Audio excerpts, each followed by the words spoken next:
As you know, we're offering a professional development initiative.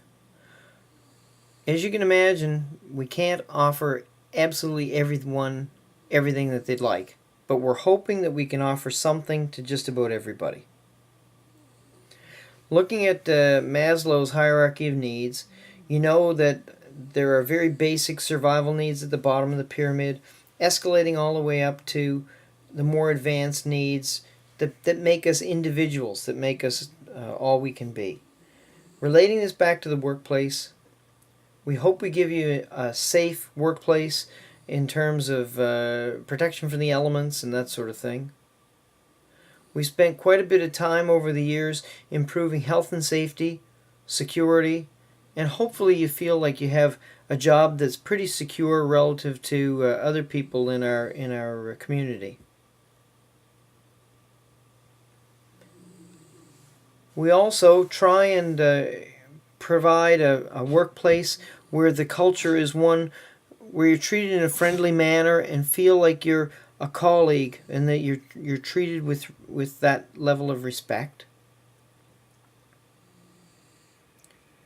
And that your coworkers, supervisors support your hard work and recognize you for your hard work, and that you do live in a respectful workplace.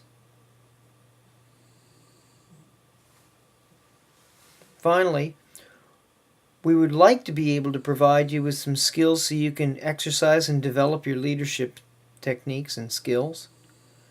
That it is indeed a respectful workplace. And we look at the Public Service Commission sponsored courses that deal with more advanced skills as employees and advanced skills as people. This is really the area that we'd like to work on because we know we haven't spent a lot of time making courses available to you to develop yourself in this area. What we have done recently is offered a Workplace Excellence series comprised of a bunch of different sub-courses. And we had about 12.5 people from our work group take place, which was really good turnout. Now, while we had a good turnout, we know that several people haven't been able to partake in these courses.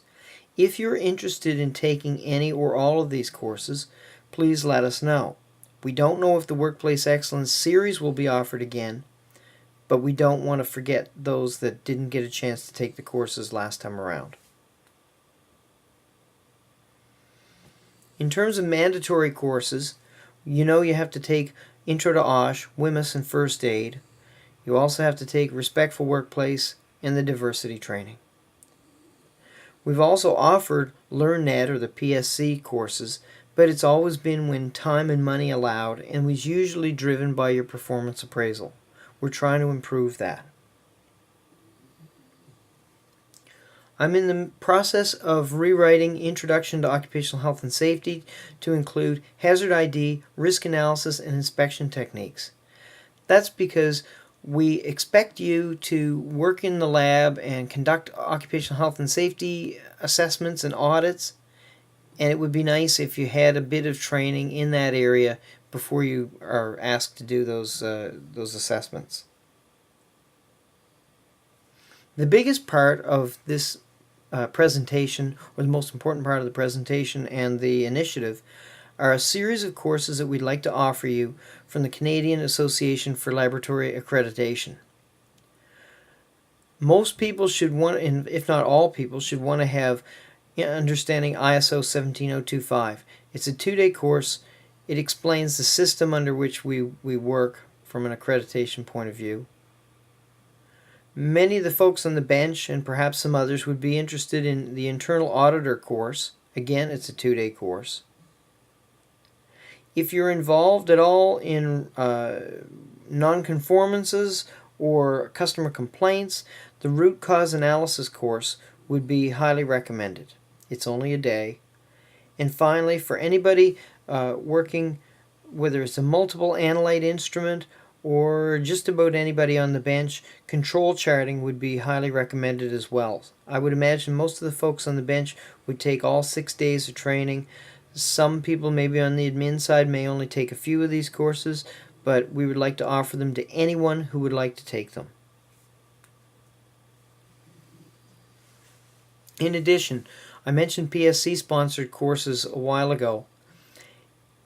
If there are a group of us that want to take a course, we're going to try to have the instructor come from Halifax to Truro so that it can be offered here locally. But of course, some courses only a few people would want, and also some courses may lend themselves more to individual participation rather than working as a group. We respect that and would treat it the way it should be treated. So I'm just going to show you briefly the catalog for 2012, the offerings from the Public Service Commission. If you can speak to your supervisor, she or he has a printed copy of the catalog that has the course syllabus, so you can get a lot more detail on what these courses are all about.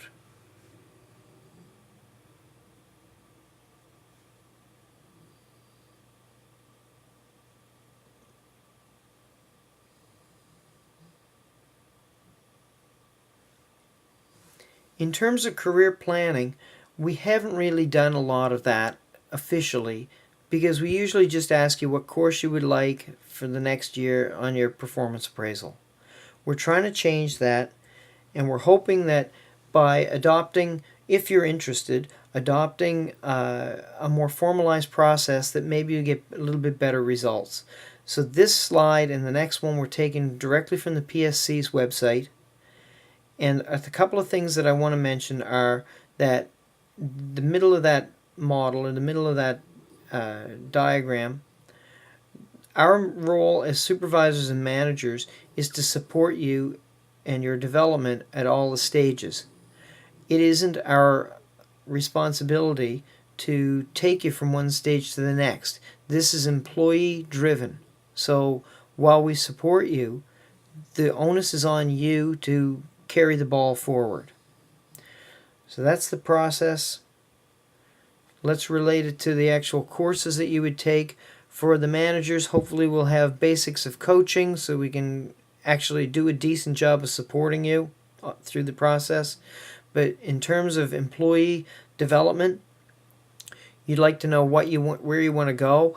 There is a course available for that, and also in understanding your work type or the way you think and the way you work. Step 2 was identifying your strengths and your development areas, the areas where you should develop, through a Hay 360 feedback model.